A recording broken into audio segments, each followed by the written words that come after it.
Oke, halo semuanya. Kali ini kita bakal bedah tuntas sebuah pertarungan sihir yang, wah, kelihatannya mustahil banget buat dimenangin. Ini bakal jadi semacam masterclass, di mana kita lihat gimana strategi yang super cerdas bisa loh ngalahin kekuatan mentah yang brutal abis.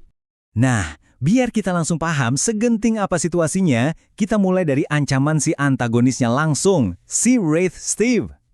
Dengerin deh kata-katanya, dia ini pede banget, dan dia jelasin kalau taruhannya itu nyawa. Serius, ini bukan gertak sambal, ini bener-bener ancaman mematikan. Oke, kita masuk ke bagian pertama, jebakan racun yang mematikan. Jadi coba bayangin, para pahlawan kita, Klein, Sharon, sama Mari, itu udah benar-benar kejepit. Mereka perlahan-lahan mulai kalah sama racun yang nggak kelihatan tapi efeknya melumpuhkan total. Nah, sumber masalah utamanya itu ya benda ini, botol racun biologis. Dan ini bukan racun biasa loh ya, benda ini nyebarin racun yang efeknya acak dan kerjanya super cepat. Gejalanya itu muncul cuma dalam hitungan detik. Dan yang paling parah, setelah 4 menit terpapar, udah deh, kematian nggak bisa dihindari. Waktu mereka bener-bener tipis banget. Tapi jebakannya nggak cuman itu. Ada lapis keduanya. Si Steve ini juga punya Scarlet Lunar Corona. Gampangnya, artefak ini tuh fungsinya buat ngunci makhluk spiritual biar nggak bisa jadi tak berwujud. Jadi mereka dipaksa punya wujud fisik. Nah, ini masalah besar buat Sharon. Karena dia roh, harusnya kan dia kebal racun. Gara-gara benda ini dia jadi sama rentanya kayak yang lain. Jadi coba kita rangkum ya situasi yang kelihatannya buntu banget ini.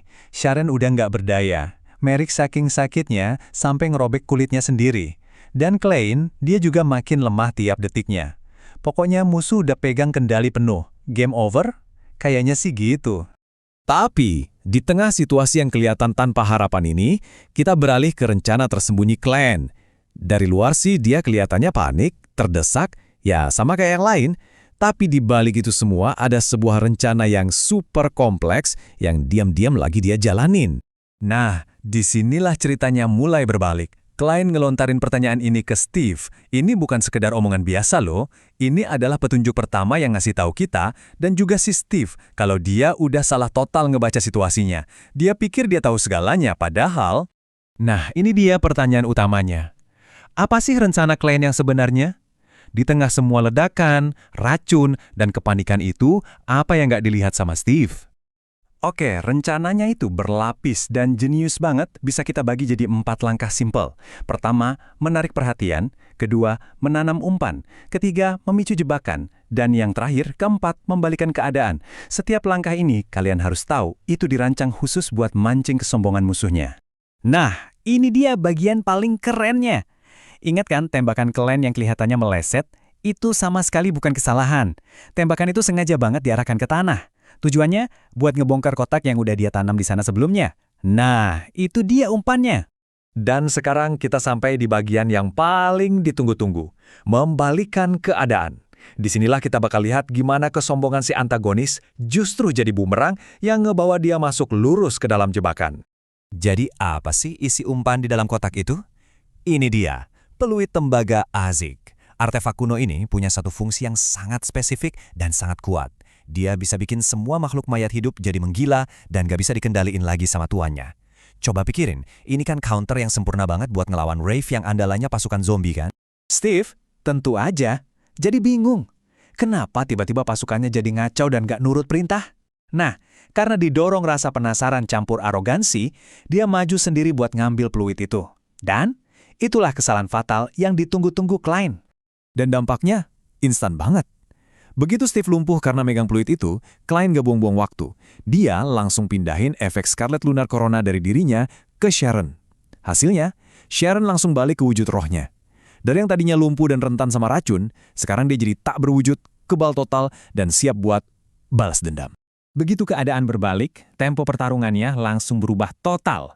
Sekarang kita masuk ke fase serangan balik tanpa henti. Gini nih, kalau para pahlawan kita udah dapat momentum.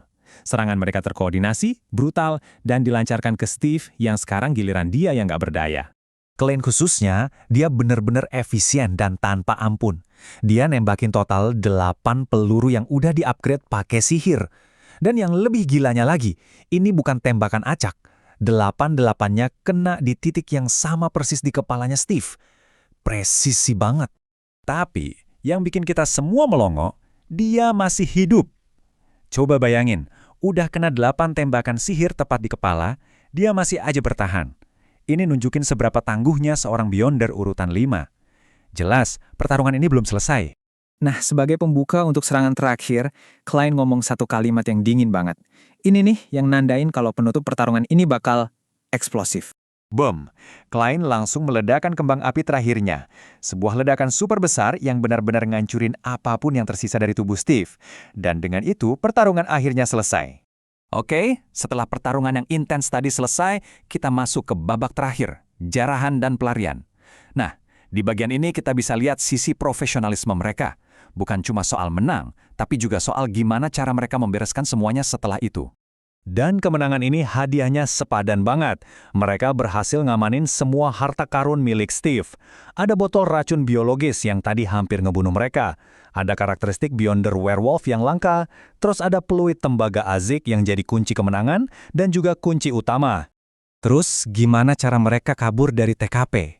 Cerdas banget. Klein masih punya sisa bahan peledak dan dia pakai itu buat bikin pengalihan perhatian. Ledakan itu ngasih mereka waktu yang cukup buat kabur diam-diam sebelum ada yang datang. Dan yang paling penting, mereka nggak ninggalin jejak sama sekali. Bersih. Jadi setelah kita bedah semua detail pertarungan ini, kita balik lagi ke pertanyaan awal. Dalam sebuah duel sihir, mana sih yang sebenarnya lebih unggul? Kekuatan mentah yang gede banget, atau strategi cerdas yang dieksekusi tanpa celah? Kayaknya pertarungan yang barusan kita bahas ini udah ngasih jawaban yang sangat-sangat jelas kan?